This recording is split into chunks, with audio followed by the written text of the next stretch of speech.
Let's go across to Hong Kong, where the protests are in fact still intensifying. Clashes erupted after the thousands of pro-democracy demonstrators in Hong Kong gathered for a 13th consecutive weekend defying a police ban. Protesters lit a fire on the steps outside a police station in Hong Kong. Protesters used plastic bollards, metal fencing and seating from a nearby sport ground to build the barricade before starting the blaze.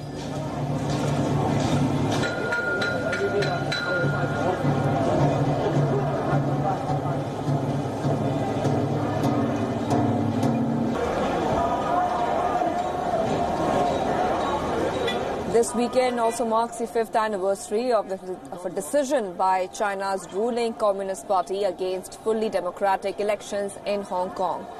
Earlier, demonstrators lit fires and attacked the Legislative Council building as thousands joined the march. Now, protesters hurled fiery objects in the direction of riot gear-clad police officers who responded by deploying their tear gas at the protesters.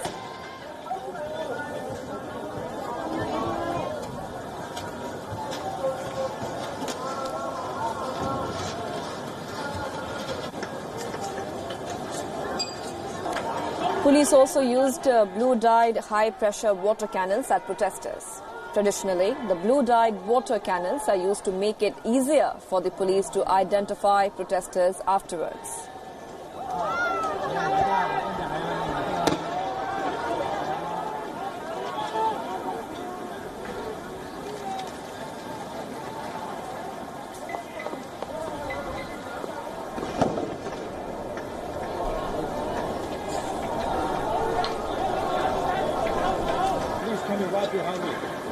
The protesters in turn used laser lights at the police personnel.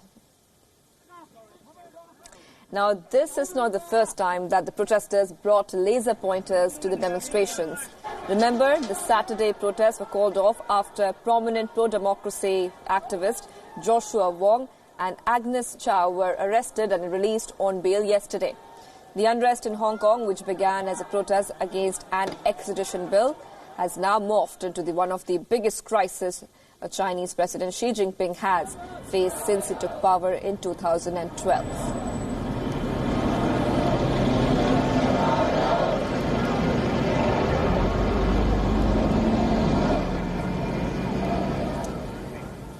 My colleague Molly Gambhir spoke to Singapore's Minister for Home Affairs, and here's what he had to say about the Hong Kong protests. It's in no one's interest for these protests and violence to continue. There's got to be a solution. Insofar as the demands, the economic aspirations of young people, every government has got a duty to meet them. However, I see that the protesters are also, and you have alluded to it in your question, raising a number of ideological, philosophical issues. For that, my point is going to be, first, I think it has to be understood that Hong Kong is part of China.